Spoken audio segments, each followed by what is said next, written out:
Hello and welcome to another video on the channel. This is Chris, the MLS Card Guide. Today we have an MLS Draft Preview for you. Why it matters, who are some of the big names that you should watch out for, and what kind of fit are we looking for. We're going to get into it all next.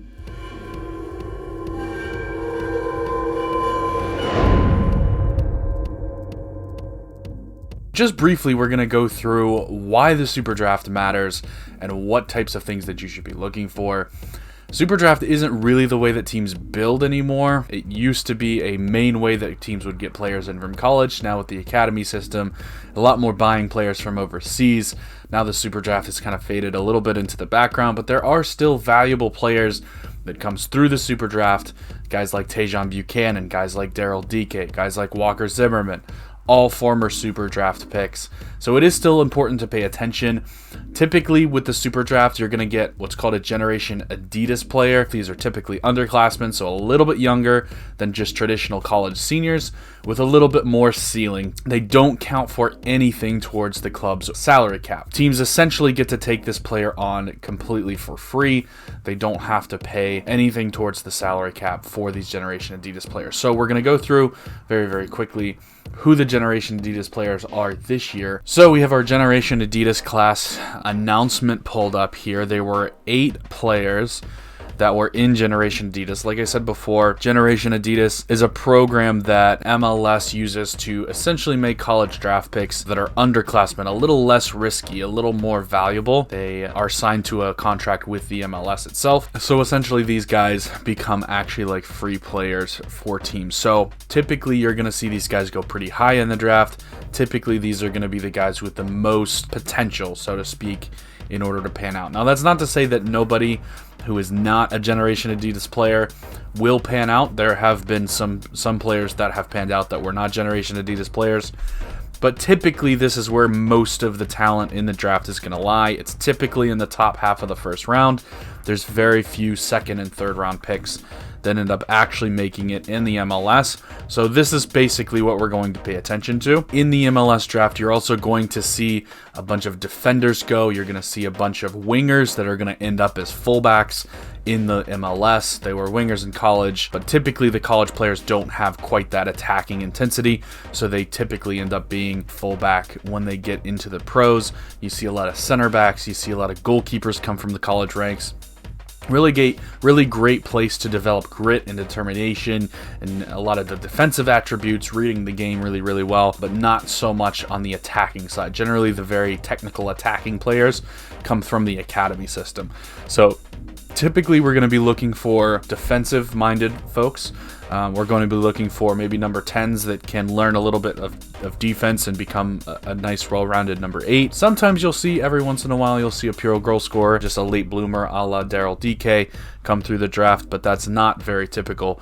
What you're looking for is the defenders and the goalkeepers, and this class happens to be loaded, so I'm told, with center backs and goalkeepers. So how can you use the Generation Adidas guys, or even just the MLS SuperDraft in general, to play on SoRare more efficiently?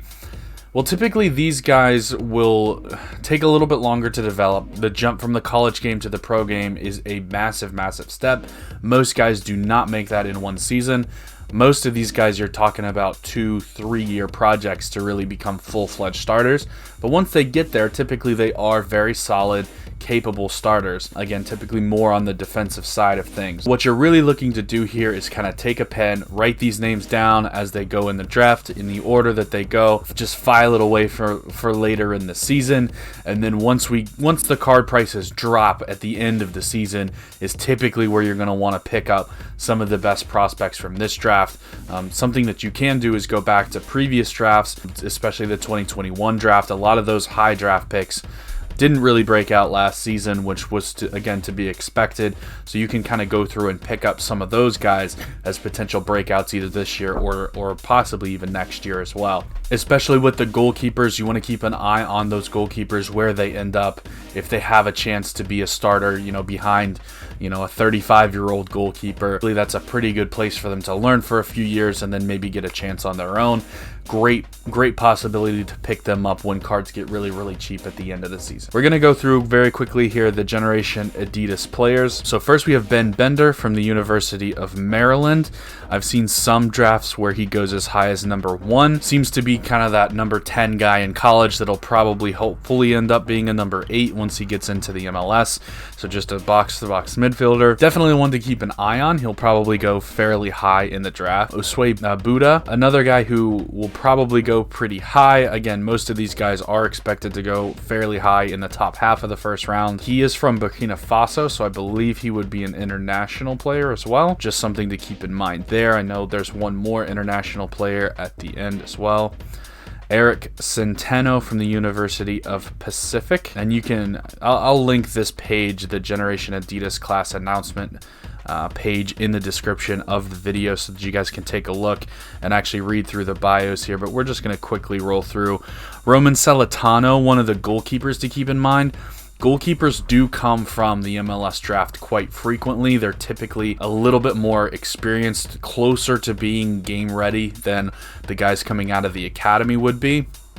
Probably not going to be starting goalkeepers by the time they're U23, but I've heard really, really good things about Celentano and really good things about the other goalkeeper in this class as well. Kip Keller is another guy that is expected to go in that top 2. Most people think he'll go number 1 to Charlotte, but the few people that think that Ben Bender is going to go number 1 think that Kip Keller is probably going to go number 2.